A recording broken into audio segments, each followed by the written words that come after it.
말씀의 제목은 눈이 밝은 자입니다. 5월달 가정의 달을 맞아서 가정의 설교를 하느라고 누가복음의 말씀을 우리가 잠시 중단했습니다.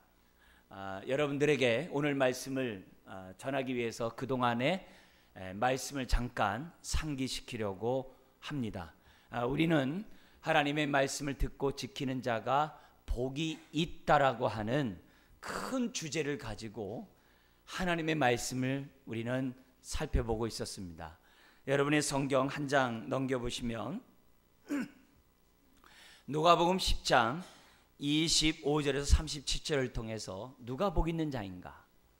우리가 다른 사람을 도와주고 섬기는 것도 중요하지만 상대방의 입장에서, 강도를 만난 그 사람의 입장에서 도와줄 때 그 사람이 복이 있다라고 하는 말씀을 배웠습니다. 두 번째로는 누가복음 38장에서 42절에 있는 것처럼 우리가 매 순간 선택을 하는데 선택할 때마다 하나님의 선하시고 기뻐하시고 온전한 뜻 가운데 선택하는 사람이 복이 있다라고 하는 그 말씀을 우리는 들었습니다. 세 번째는 11장의 주기도문의 그 사건을 통해서 우리가 기도할 때는 내가 무조건 하나님께 기도할 것이 아니라 하나님의 마음, 하나님의 뜻을 깨닫는 가운데 기도하는 자가 복된 자라고 하는 말씀을 배웠습니다. 그리고 네 번째로 누가복음 11장 14절에서부터 28절을 통해서 예수님이 귀신을 쫓아내는 이 사건을 통해 사람들이 비아냥거렸어요. 사단의 힘을 빌어서, 바알세불의 힘을 빌어서 귀신을 쫓아냈다. 거기에 대해서 예수님이 말씀합니다. 내가 바알세불의 힘을 빌어서 귀신을 쫓아냈다고 한다면 어떻게 사탄의 나라가 설 수 있겠느냐? 설 수 없다. 오히려 귀신이 나간 걸 통해서 너희들이 알라, 하나님의 나라가 그 심령에 임하느니라. 그러면서 누가 복 있는 자냐? 하나님 나라를 이미 소유한 자. 우리 입장에서 보면은 하나님 나라에 들어간 자가 복이 있다라고 우리 주님은 말씀하셨어요. 그러면서 제가 여러분들에게 어떤 말씀을 적용해 드렸냐면은 우리가 병이 날 때 하나님 내 병을 고쳐주세요 라고 기도하지 말고 어떻게 기도하라고 그랬어요? 하나님 나라가 내 안에 임하게 하여 주옵소서. 하나님 나라가 내 안에 온전히 임함으로, 하나님 나라가 임한 곳에 뭐가 있어요? 의와 평강과 희락, 기쁨이 있다 했어요. 그래서 하나님 나라가 내 안에 온전히 임하도록 먼저 기도해야 약을 먹어도 효력이 있고 면역력도 생기고 우리가 치유의 은혜가 있다는 거죠. 하나님 나라가 그 안에 임한지도 모르면서 병나면 무슨 의미가 있겠어요? 먼저 그 나라 그 일을 구할 수가 없잖아요. 그래서 우리가 슬플 때에도, 우리가 많은 염려 가운데 있고 근심과 두려움 가운데 있을 때에도 하나님 이 슬픔 없애주세요 라고만 기도하지 말고 하나님 내 안에 하나님 나라가 온전히 임하기를 원합니다. 이런 기도를 하셔야 한다 그랬어요. 아멘. 이제 우리가 항상 우리가 하나님 나라가 내 안에 온전히 임하도록 하는 그 심령, 그 심령이 먼저 그 나라 그 일을 구할 수 있고 그런 심령이 복되죠. 복되죠. 오늘은 누가 복 있는 자인가? 다섯 번째로 눈이 밝은 자. 다른 말로 하면은 영안이 밝은 자가 복이 있다. 특별히 영안이 밝음으로 예수 그리스도를 올바로 알고 그분을 영접한 사람이 복이 있다라고 하는 이 말씀을 오늘 나누고자 합니다. 오늘 본문은 지금 사실은 11장 14절 16절에 이 사건과 연관되어 있습니다. 우리 한번 누가복음 11장 14절부터 16절 말씀을 같이 한번 읽겠습니다.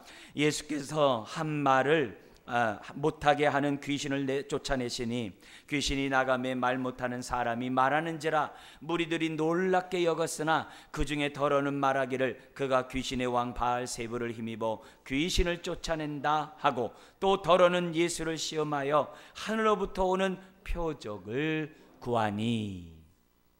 여러분, 예수님이 말 못하게 하는 귀신을 쫓아내자 사람이 말을 합니다. 그 일을 통해서 사람들이 얼마나 놀랐는지 몰라요. 근데 우리 주님이 이런 놀라운 표적 능력을 행했는데 어떤 사람은 뭐냐면 귀신을 쫓아낸 거 저 사람이 바알세불, 사단의 힘을 빌어서 귀신을 쫓아낸 거야 라고 비아냥거리는 거예요.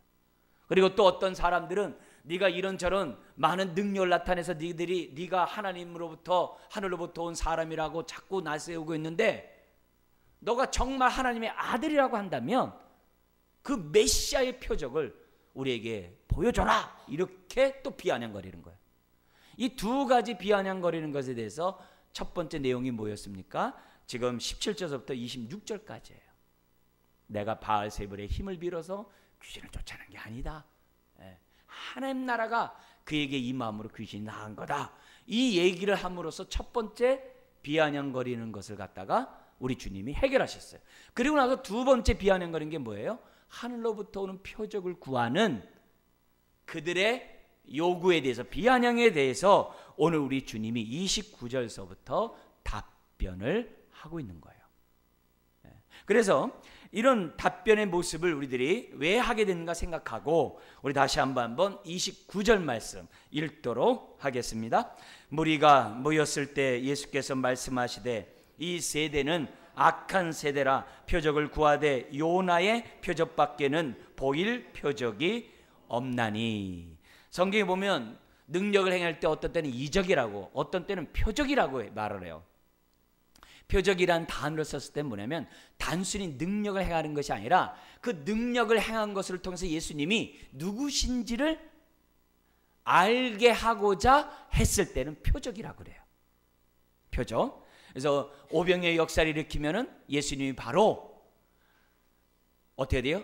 생명의 떡을 주시는 분임을 나타내기 위해서 오병이의 역사를 일으키는 거예요. 죽은 자를 살리면 예수님이 생명의 주라는 것을 나타내기 위해서 하는 거예요. 이런 어떤 의도를 가지고 능력을 행하면 표적이라고 그래요. 표적. 그래서 표적을 구하는 자에게 우리 주님이 뭐라고 말씀하냐면 매우 단호하게 얘기해요. 이 본문 사건이 마태복음, 마가복음에도 있어요. 근데 마태복음에는 오늘 말씀보다 더 세요. 오늘 성경에 보면은 표적을 구하는 자들에게 이렇게 얘기합니다. 이 세대는 악한 세대라 라고 얘기를 해요. 굉장히 무서운 말이죠. 근데 마태복음 보내면 악하고 음란한 세대다 라고 더 무섭게 얘기합니다. 여기서 악하다는 얘기는 우리가 생각하는 것처럼 그냥 악하다 그런 개념이 아니에요. 여기에서 악하다는 단어는 좀 다른 단어 썼어요. 어떤 단어냐면은 쓸모가 없는 세상, 뭔가 선한 것이 없고 건질 것이 없는, 뭔가 거기에서는 선한 것이 나올 수 없는 그런 나쁜 상태, 우리 얘기하면 완전 쑥대밭이 된 상태, 그런 상태가 악한 세대라는 단어예요. 전혀 하나님을 경외할 그런 모습도 없고 정말 하나님을 찾는 자가 없는 그런 상태의 이 세상을 갖다가 악한 세대라고 성경은 말씀하고 있어요. 그러니까 또 마태복음에 이렇게 표적을 구하는 자들에서 누구라고 하냐면 바리새인과 서기관이라고 그랬어요. 그 당시 바리새인과 서기관들은 종교 지도자들의 자칭 빛이라고 하는 자들이에요. 그 시대에 빛이라고 자칭 자기를 자랑하는 자들이 예수님에 대해서 뭐라고 얘기하는 거예요? 표적을 구하는 거예요. 표적을 보여라. 하늘로부터 온 하나님의 아들로서의 표적을 보이라. 이렇게 비아냥거리는 거예요. 근데 이런 질문은 여기만이 아니에요. 많이 그랬어요. 예수를 믿지 않고 비판하는 바리새인과 서기관들이 한두 번이 아니에요. 근데 다른 곳에서는 예수님이 자신이 하늘로부터 왔다고 하는 그 증거로서 어떤 얘기를 하셨냐면은 세례 요한의 말씀과 연관해서 어떤 얘기냐면 청각장애자가 듣고 시각장애자가 보고 언어장애자가 말한다라, 이렇게 우리 주님이 말씀하셨어요. 왜냐하면은 죽은 자가 살아난 사건은 구약의 엘리야 엘리사도 살렸거든요. 그죠? 많은 병든 자를 고쳤거든요. 그러니까 바리새인과 서기관들이 그거는 구약의 많은 사람, 많은 선지자들도 그렇게 했다.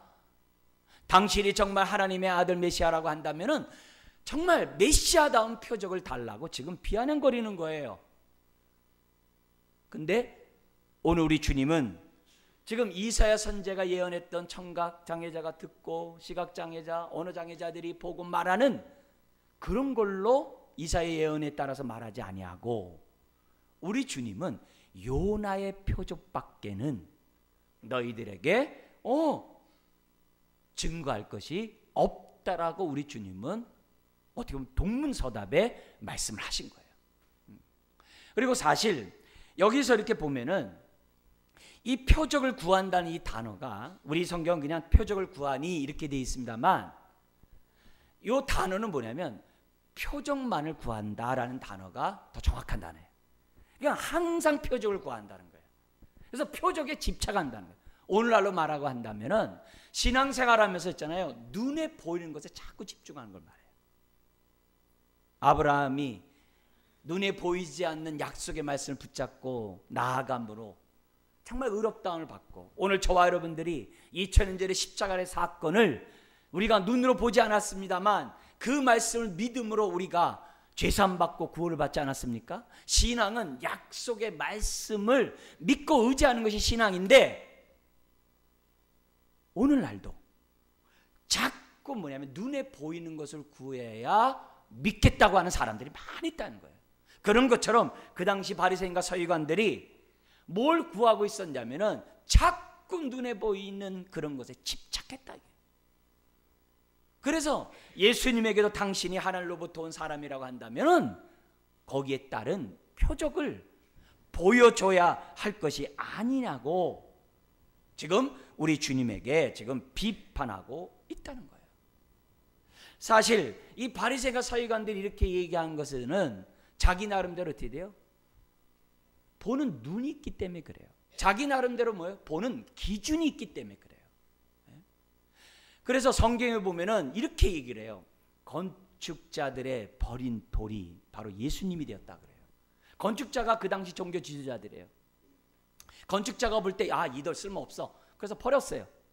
근데 성경은 어떻게 돼요? 버린 그 돌이 요긴한 돌이 되었다 그래요. 그리고 그 돌이 바로 예수 그리스도라 했단 말이에요. 그러니까 바리새인과 서기관들이 예수님 딱 볼 때 자기네들의 기준이 맞지 않다 이게. 왜냐? 정말 하늘로부터 왔다고 한다면 자기네들 같이 정말 이 바리새인과 서기관들을 환영하고 기뻐하고 자신들과 함께 정말 교제할 터인데 예수님 어떻게 했어요? 오히려 그런 자들을 화했을진저 회칠한 무덤 같다라고 하나님이 우리 주님이 책망하지 않나. 심지어는 어떻게 돼요? 죄인과 세리들의 친구가 되어서 그들과 함께 교제하고 있으니 하나님이 보낸 자가 아니라는 거예요. 그래서 예수님을 믿을 수 없다는 거예요. 그러니까 믿을 만한 그 표적을 보여달라고 바리새인과 서기관들은 끊임없이 얘기하고 있다는 거예요. 사랑하는 성도 여러분, 그런 자들에 대해서 우리 주님의 답변을 보세요. 또 다른 표적을 보여주질 않아요. 뭐라고요? 요나의 표적밖에는 없다 그래요. 요나가 누굽니까?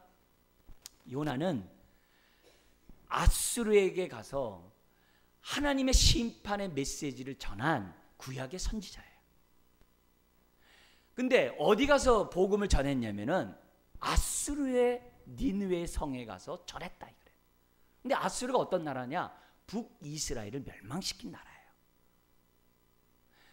요나가 선교 사역을 선지자 사역을 했을 때는 아수르의 침략을 받기 전이에요. 거의 30년 전이에요. 그러니까 오래 전에 이미 뭐냐면 하나님은 아수르에 가서 복음을 전하라고 요나를 세우셨어요. 근데 요나가 하나님의 말씀에 불순종해서 어디로 도망가요? 저 스페인으로 도망가는 거예요. 도망가는 요나를 붙잡기 위해서 하나님이 풍랑을 일으키고 그를 갖다 대 고기 뱃속에 3일 동안 가두죠. 근데 고기 뱃속에 3일 동안의 그 기간이 요나서를 보면 어떤 기간이에요? 하나님의 임재를 경험하는 시간이에요. 그리고 자기를 쳐 하나님의 말씀에 순종하겠다고 결단하는 그 장소가 돼요.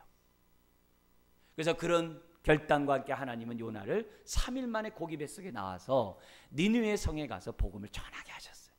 그래서 복음을 전한 선지자가 요나예요.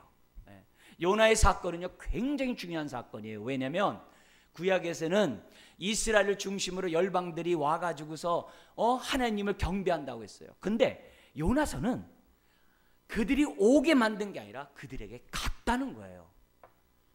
그래서 신약의 선교가 어떻게 이루어지는지 모델로 보여주는 사건이 요나의 사건이에요. 그런데 요나의 표적이 그러면 뭐가 되는 거예요?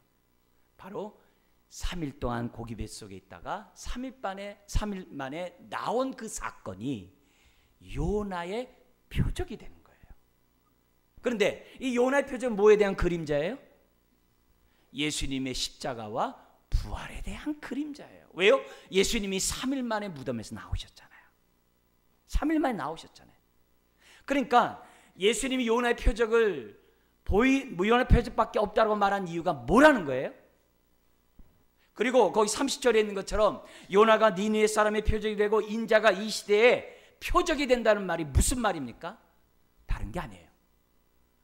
내가 너에게 보일 표적은 십자가와 부활밖에 없다는 것을 우리 주님은 가르치기 위해서 요나의 표적을 말씀하신 거라는 거죠. 여러분 계시록에 보면은 마지막 때 사탄이 사람들을 표적을 통해 혼미케 한다 그랬어요. 유혹시킨다 그랬어요. 그래서 주님의 재림이 가까우면 가까울수록 자칭 메시아라고 하는 구원자라고 하는 사람들이 표적을 통해 사람들을 혼미케 한다. 지금 우리나라 사는 많은 이단들이 지금 이렇게 표적을 통해 사람들을 혼미케 하고 있어요. 근데 우리 주님이 우리들에게 분명히 말씀하고 있는 거예요. 100% 정말 하나님이 우리에게 보여준 표적은 십자가와 부활뿐이라는 사실을 우리에게 보여주므로 뭘 얘기하는 거예요?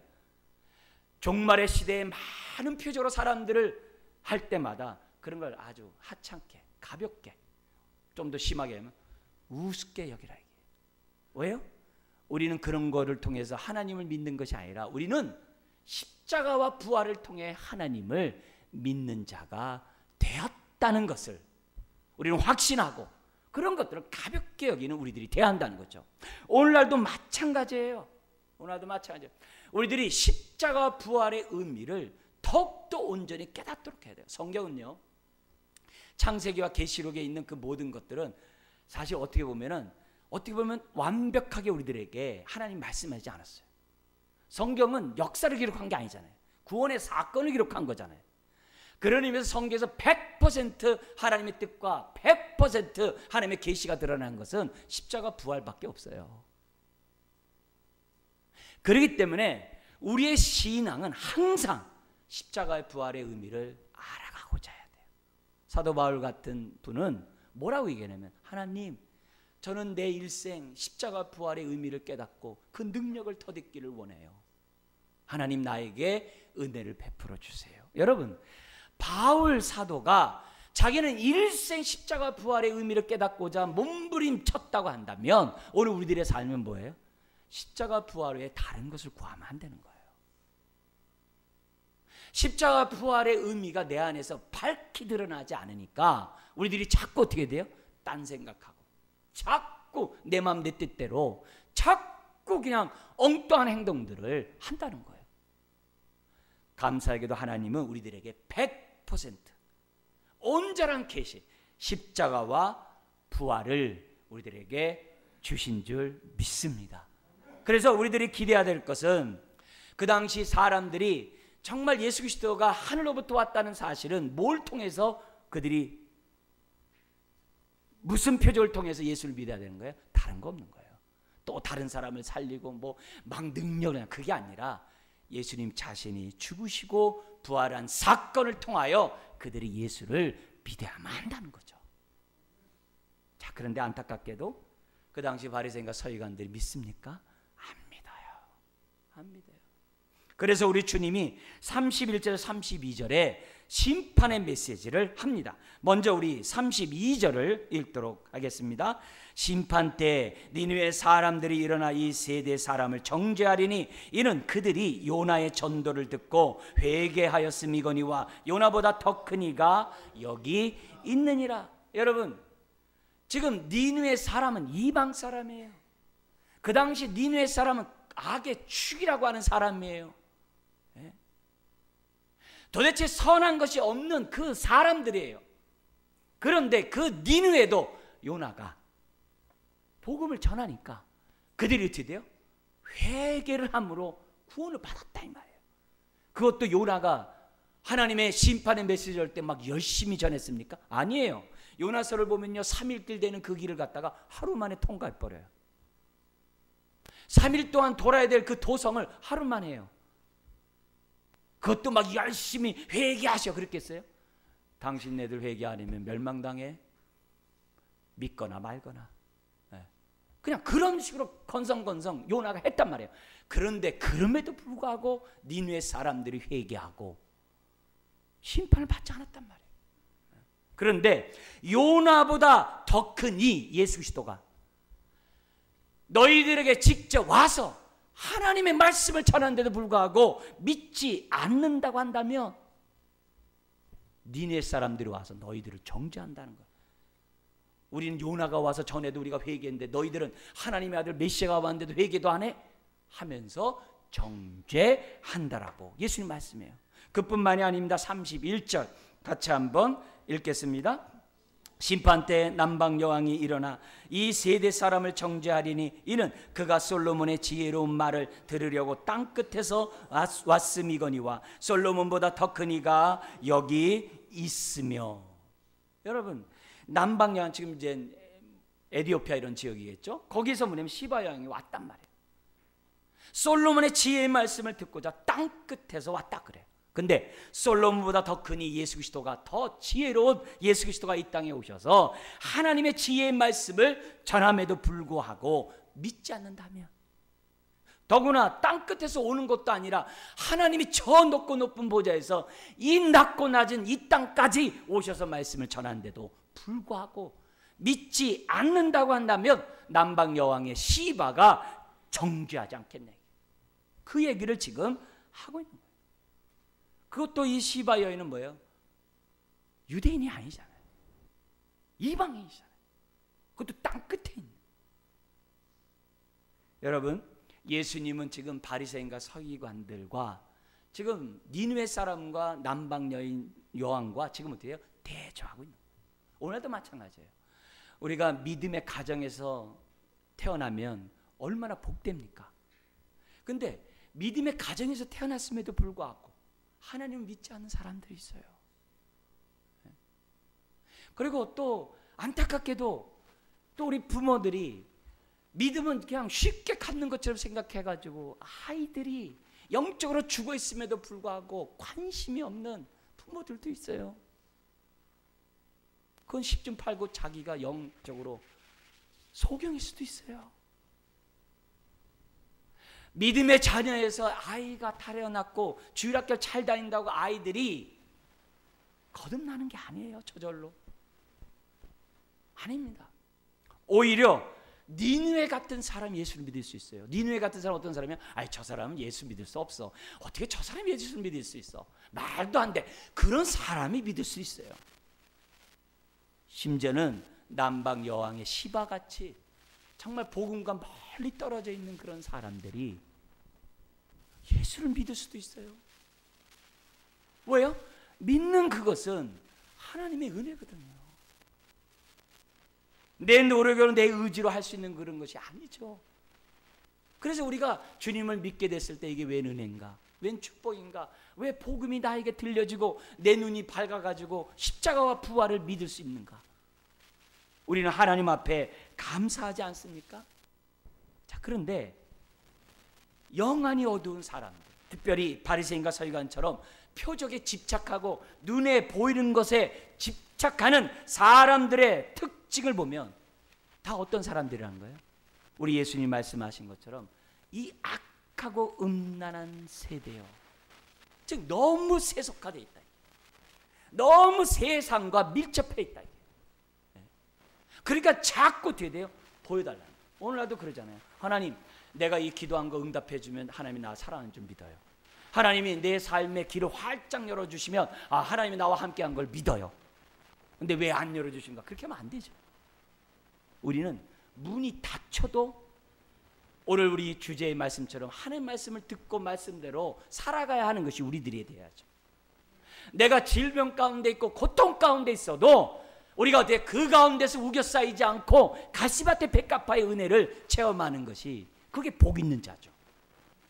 환경이 닫혀 있다고 괴로워하고 우리의 삶이 내 뜻대로 안 된다고 해서 하나님이 있니 없니 나 사랑하니 들어주니 않니 이렇게 한다고 한다면 어떻게 우리가 정말 이 악하고 음란한 세대에 동화되지 않은 사람이라고 말할 수 있냐. 그러면서 우리 주님은 33절에서 36절에 이런 말씀합니다. 왜 바리새인과 서기관들이 눈에 보이는 곳에 집적하는지 아느냐? 그리고 왜 많은 사람들이 예수 그리스도가 이 땅에 오셨음에도 불구하고 예수를 영접지 않느냐? 그런 줄 아느냐? 심지어는 예수를 믿는다고 하면서 지금 어때요? 십자가 부활의 그 의미를 깊이 알아가고 예수를 믿는다고 하면서 그 능력을 덧입고 살아야 되는데 왜 예수를 믿는다고 하면서 대충 하고 예수를 믿는다고 하면서 자꾸 외식적으로 가고 예수를 믿는다고 하면서 그냥 형식적으로 왜 신앙생활하느냐? 그 이유가 뭔지 아느냐? 그 답변을 30절 36절에 우리들에게 말씀하고 있어요. 요 33, 36절에는 두 개의 빛이 나와요. 하나는 하나님의 말씀, 솔로몬이 전한 복음, 요나가 전한 복음, 예수님이 전한 그 복음의 말씀을 빛으로 얘기해요. 그리고 또 하나의 빛이 나와요. 뭐냐면 그 하나님의 말씀을 듣고 깨닫는 마음, 듣고 깨닫는 그 마음을 빛으로 설명하고 있어요. 그런데 이 두 개의 이 빛을 갖다가 설명하면서 뭐라고 하냐면은 하나님의 말씀을 듣고 깨닫는 것을 갖다가 눈이 성하다라고 표현을 했어요. 그리고 하나님의 말씀을 드러나 깨닫지 못하는 사람의 눈을 갖다가 나쁘다라고 설명했어요. 자, 이런 것도 염두에 두고 우리 좀 더 말씀을 자세히 보겠는데요. 33절 같이 한번 읽겠습니다. 누구든지 등불을 켜서 속에나 말 아래에 두지 아니하고 등경 위에 두나니 이는 들어가는 자로 그 빛을 보게 하려 함이라. 옛날에 이렇게 호롱불 켰을 때 당연히 그 집안에 사람들 방을 잘 밝힌 곳에 등불을 놓게 되어 있죠. 그렇죠? 그거 당연한 거죠. 누가 속에, 이라는 것은 이제 예를 들면 농사를 져가지고 무나 이런 것들을 겨울에 이렇게 잘 거적댕이 이렇게 덮어놔가지고 우리가 필요할 때 꺼내 먹는 그런 것처럼 여기 이라는 것은 뭐냐면 이렇게 덮어놓는 걸 말하거든요. 그러니까 누가 음식 같은 걸 덮어놓으려고 하는 곳에 등불을 둘 사람은 아무도 없잖아요. 덮어놓으려고 하는데. 또 말 아래, 우리 옛날에 우리 쌀 사고 그럴 때 보면 한 말 두 말 이렇게 하듯이 이렇게 쌀을 담는 거 있지 않습니까? 그 움푹 파인 그런 그릇들, 거기다가 등불 넣는 사람 없죠. 어디다 놔요? 등불은 등경, 등불을 올려놓는 등경, 등대에다가 등불을 올려놓게 돼 있죠. 그래야 사람들이 볼 거 아니에요? 이 말이 무슨 말이에요? 예수님은 하나님의 말씀을 밝히 전했다. 이게. 그동안의 하나님의 말씀은 밝히 전했어요. 사람들이 듣는 곳에서 밝히 전했어요. 심지어는 듣지 못하는 자들을 책망하면서까지 밝히 전했어요. 빛이 감출 수 없는 것처럼 세상에 밝히 드러났다고 그랬어요. 십자가 밝히 드러났다라고 성경은 얘기를 해요. 그런데 34절에 나와요. 어떤 사람들은 그 예수님의 말씀을 듣고 아멘하는 반면에 어떤 사람은 거절한다는 거예요. 그 이유가 뭐냐 이게. 34절 읽겠습니다. 내 몸의 등불은 눈이라. 내 눈이 성하면 온몸이 밝을 것이요 만일 나쁘면 내 몸도 얻으리라.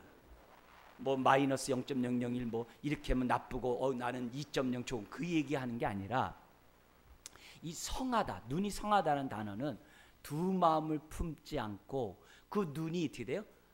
초점이 맞은 상태가 성하다는 뜻이에요. 여러분 눈이 안경이 도수가 안 맞으면 어떻게 돼요? 이게 제대로 안 보이죠. 안 보이죠. 또 야고보서 1장에 있는 것처럼 마음이 두 마음을 품으면 기도하지 말라 그러잖아요. 마음을 두 마음 품고 있으면 어떻게 돼요? 집중이 안 되죠. 이런 마음을 갖고 있으면 하나님의 말씀을 들어도 어떻게 돼요? 아멘하지는 못하죠. 잘 깨닫지 못하죠. 그래서 그런 상태, 그러니까 하나님의 말씀이 전했을 때 생명의 말씀이구나, 아멘이다 하면서 이렇게 받아들이는 사람들은 눈이 성한 상태, 마음이 두 마음으로 나누지 아니하고 하나님과 돈을 두 주를 섬기지 않고 하나님도 섬기고 세상도 사랑하는 그런 게 아니라 하나님께 집중되어 있는 그 옥토밭과 같은 마음밭, 그런 마음밭을 갖고 있는 사람이 눈이 성하다 이렇게 얘기해요. 그러나 반면에 눈이 나쁜 사람, 마음이 복잡한 사람이겠죠. 특별히 뭐예요? 죄악으로 그 안에 가득한 사람들. 우리 다음 주에 볼 거예요. 그 바리새인들이 왜 예수님을 보면서도 믿지 못한 그 이유가 이제 다음 주에 이제 막 지적을 해요. 그들 마음에 이런 것들이 가득하거든요.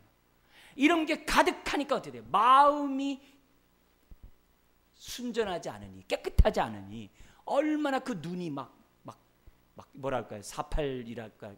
사팔떼기라면 좀 좋아합니다만 뭐 얼마나 분산되겠어요. 그러니까 뭐예요? 하나님 말씀에 집중을 못하는 거예요.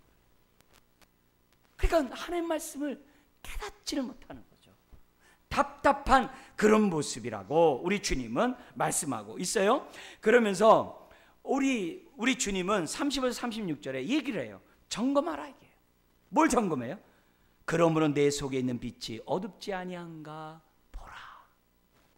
그동안 우리 주님은 빛을 전하셨어요. 우리 주님은 많은 사람들에게 다 빛을 보였어요. 말씀을 전했어요. 그래서 혈루증 여인은 그 소식을 듣고 예수님의 옷가를 붙잡음으로 12년의 혈루증이 치유받았어요. 심지어 백부장의 종이 벽에 걸렸을 때 예수님이 집으로 올 때 이런 얘기를 합니다. 내 집에 오지 마시고요. 저도 군인입니다. 명령에 살고 명령에 죽는 사람이니 예수님이 말씀만 하면 내 종이 나을 줄 믿습니다. 그래서 병이 났어요. 그런 사람들은 예수님에 대해서 어떻게 돼요? 믿음으로 반응한 사람들이에요. 이미 예수님은 어떻게 돼요?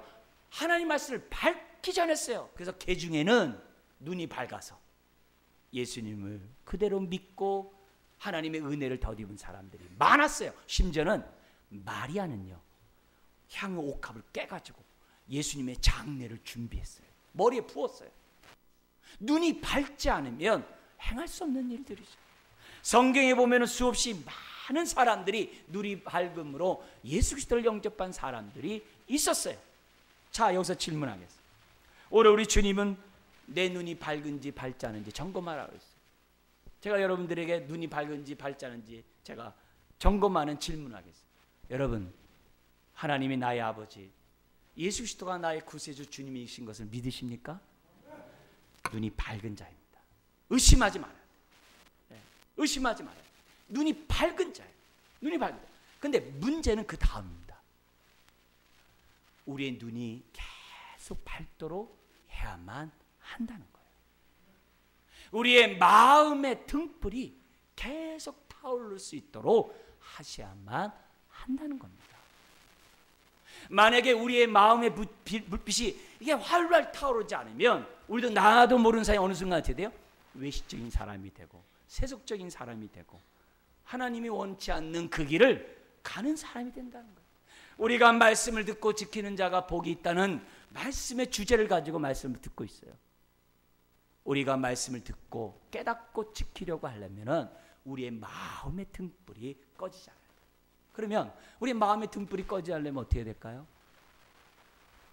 구약의 성소를 떠오르면 돼요. 이렇게 떠올리시면 돼요.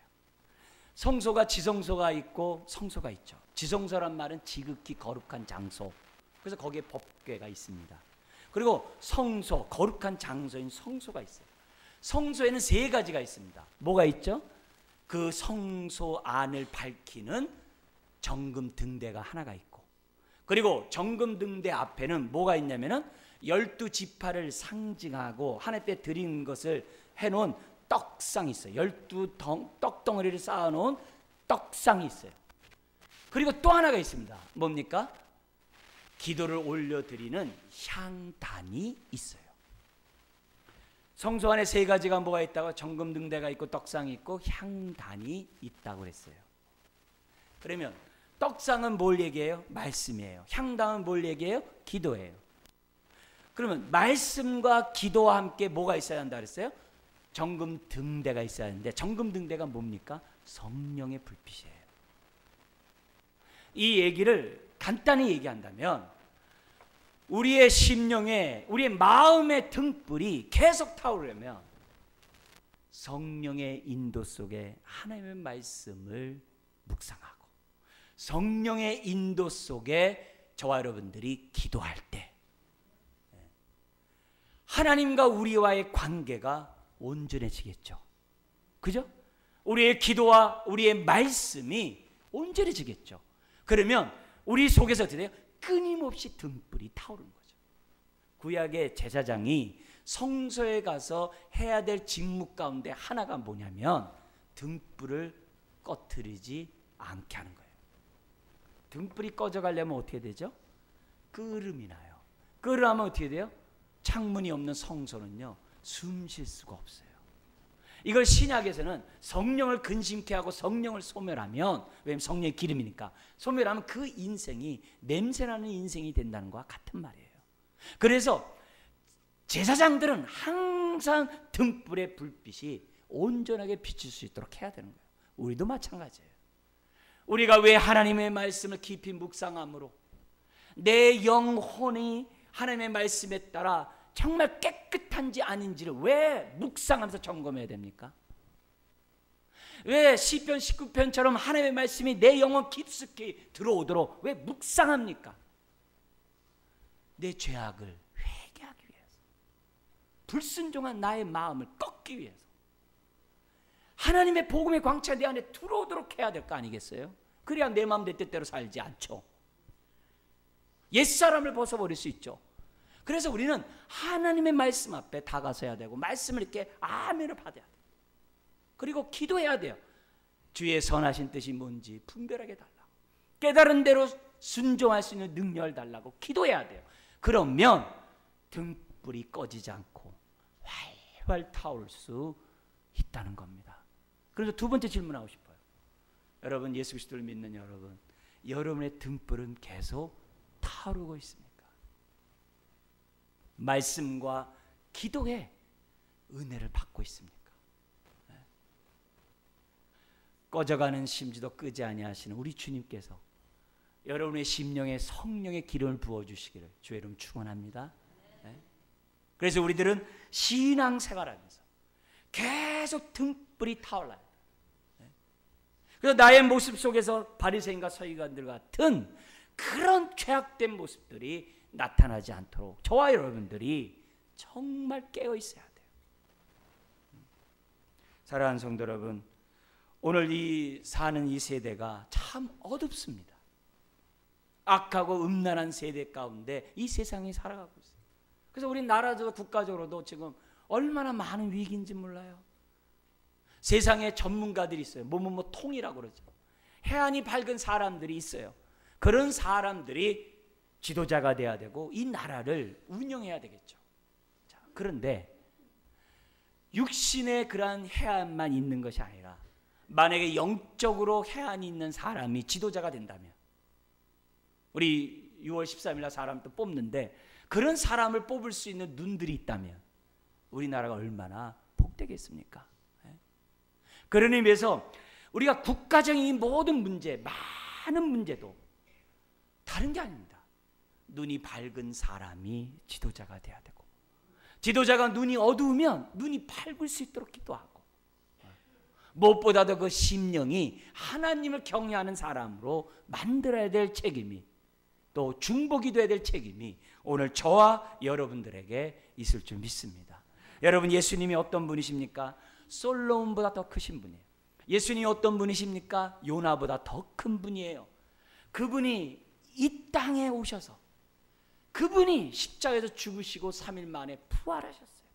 그리고 그분이 성령을 보내주셔서 오늘 저와 여러분들이 예수님을 믿게 하셨어요. 할렐루야. 그리고 우리를 성령의 전으로 삼으셨어요. 아멘. 그렇다면 우리 안에 성령의 불꽃이 꺼지게 하면 안 되죠. 끊임없이 말씀과 기도의 전무함으로 활활 타오르게 하시기를 주의 이름으로 축원드립니다. 기도하겠습니다. 하나님 아버지, 우리가 갈 바를 알지 못한 인생 되지 않기 원합니다. 주의 말씀이 내 발의 등이요 내 길의 빛이라 했습니다. 무엇보다도 우리의 심령에 등불이 꺼지지 않기를 원합니다. 하나님 말씀을 들을 때마다 깨달을 수 있는 마음밭들이 되기를 원합니다. 주여 어둠을 헤매는 인생들이 되지 않기를 원합니다. 오늘 다시 한번 성령의 강림을 우리들에게 허락하여 주셔서 충만한 인생들 되게 하여 주시옵시고 영적인 눈이 밝은 주의 자녀들 몸된 교회 되게 하여 주옵소서. 예수님의 이름으로 기도드리옵나이다.